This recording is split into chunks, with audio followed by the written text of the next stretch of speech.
So I've been getting a lot of questions about the Janome 1600 and using this needle threader. So this is a device that allows you to thread the needle easily. It is not necessarily tricky, it just requires a little practice. So this is a front view. I actually think it's easier to thread from the front side, and my machine is on a frame. So I'm going to back out just so that you can see reference. Right now you're looking at the front of the machine. Here's the tension dial, but I'm going to share a second shot just a little bit later on in this video where you see it actually from this side. I actually think it's easier to see the needle threader and use it. So if you have your machine set in a table, then you might want to just shift your chair over so that way you can see the machine from this side instead, and that will make it easier to use. Okay, let's zoom back in and we're going to go over how to thread using the needle threader together. Okay, the first thing I'm going to do is make sure that my needle is in the highest position. So I'm going to lower the foot down and I'm going to hit the needle down and needle back up button on my machine. And what this ensures is that as you needle up, this is now bringing the needle to the highest position, the correct position for your machine. And this means that it's going to work with the needle threader perfectly. So this is the way it should look. I've got a guide up here that the thread is running through, and then a guide directly on top of the needle, like right above the needle. That one's easy to miss, and I find that one just a little bit tricky to thread, so make sure to thread that one properly, and then you're ready to thread your needle. Now, how this threader works is you push down on this kind of plastic platform, and then you swing it over, and there's a little three-piece metal right here. So we have two little prongs, okay, and they extend out about 1/4 inch. And in between those two prongs is a tiny metal wire.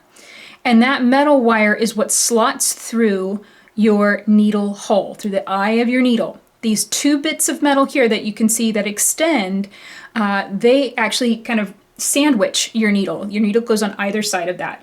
So here we go. What we're going to do is we're going to take the thread and we're going to hook it around. There's like a little silver tab here to the front. So I'm going to hook the thread around that, and then I'm going to bring it and kind of swoop under the needle, coming from bottom to put a little bit of not pressure, that's the wrong, but just kind of bring it to swoop it up and underneath these prongs. What this is doing is this is ensuring that the thread is going to get caught by that little hook that is running through the eye of the needle. So then now, another very important thing is hold the thread loose, like tight enough that you have it staying in place, but loose enough that as you pull through, it's not going to jerk free of that wire. So there we go. It pulls a loop, and then you just gently tug on that. That goes all the way through, and you have a threaded needle. Let's run through that one more time. So I'm going to unthread that. And you know, if you find that that's a little tricky, I have also found that you can go back to front rather than front to back. So here we go. First I'm going to do it the kind of the textbook way first. I'm going to go through. I'm going to loop around that prong of metal over here, swoop the thread under this extension here. And if you are really looking close, you can see that that hook is coming in and pulling on the thread and holding that as it pulls through. So there we go. Now here's an alternative method in this direction. Bring this down and just simply from back to front, take the thread and swoop it this way. So it's a little bit tricky from this angle, but this I think works well too.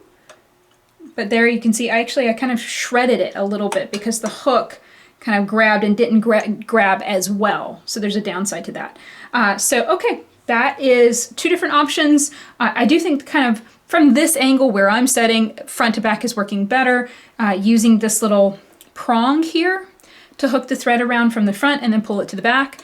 But you can, just to let you know, you can also just take the thread from the back, swoop it forward, and then pull it through, like so. So that's an option too. Main thing that's really important, make sure that your needle is fully seated. Make sure that it's in the highest position, and make sure to really never fiddle around with the tiny little metal hook that is situated on this needle threader that is between those two prongs there, because that will basically ruin the needle threader. It won't work anymore. Okay, I'm gonna change my camera angle, and we're gonna try this again from the front side of the machine. And actually, I just misspoke there. We are actually facing, this would be the left side of the machine. Here is the cutter on the side of the machine there. And you know, it's kind of one of those confusing things. When you have your machine in a frame, it kind of changes your perspective on what is the front and what is the side. But yeah, we're basically looking at the side. Here is the screw that attaches the foot. So we're definitely looking at that left side of the machine. Okay, so one thing, notice that I have done all of this with the needle up and the foot up, and that gives you plenty of play. So if I tug on this, because the foot is up, the tension discs are not engaged, so I can pull on the thread, and that allows me to have nice slack. So I think that's also an important tip too. Okay, so I'm going to bring down the needle threader, and you can see this just so much more clearly, I think, from this angle. Here is the little prong. I take the thread, scoop it around that prong, like that. Just kind of pull that around there. And then we're going to take it and swoop basically kind of against the needle and then up. So we want to come from the bottom. I think the main reason that anybody struggles with the needle threader is that you come too high and you're missing the hook. So you need to come kind of bottom and then swoop it upward. Now I'm going to press down as I pull through, and you can see how it pulls that loop up. Now it can sometimes want to kind of pull on that, and that lessens how much you actually pull through the needle, so watch out for that, but that looks really good. And we will do that one more time. Pull it down, insert. You can see this a lot more clearly, that double prong. And let me see if I can zoom in. This probably will go really blurry. If I can zoom in and you actually see the hook that is between, let me see. So you might be able to see that hook. It is really, really tiny, and it is basically sandwiched right between these two metal prongs. So it's really tricky to see, but you might see it slotting through the eye of the needle right there. You can see that very subtly. And that's one of the reasons this is such a tiny little hook. That's why you don't want to bend it. Once it's bent, it kind of is really shot. So be careful about that. And always make sure your needle's up and your needle is all the way seated in your machine. Like you would put it in all the way before you tighten that needle screw. All right, so again, we're gonna bring the thread over, hook it around this tab here, and then swoop it from bottom up, and then pull through. Now it didn't pull. Why didn't it pull? Because I had the thread kind of out here. It needs to be kind of held against that loosely, and there you can see that hook grab it and pull it through. It's really rather fascinating when you see it really close up. So there we go. I think really that is the key, is just the angle that you have the thread when it's making contact with this needle threader. So we'll do this one more time. And this is another thing. You can go from back to front. I've done this successfully before. And it just hooks around that. It might be a little bit quicker, but I think it's a little bit trickier just to get the right angle.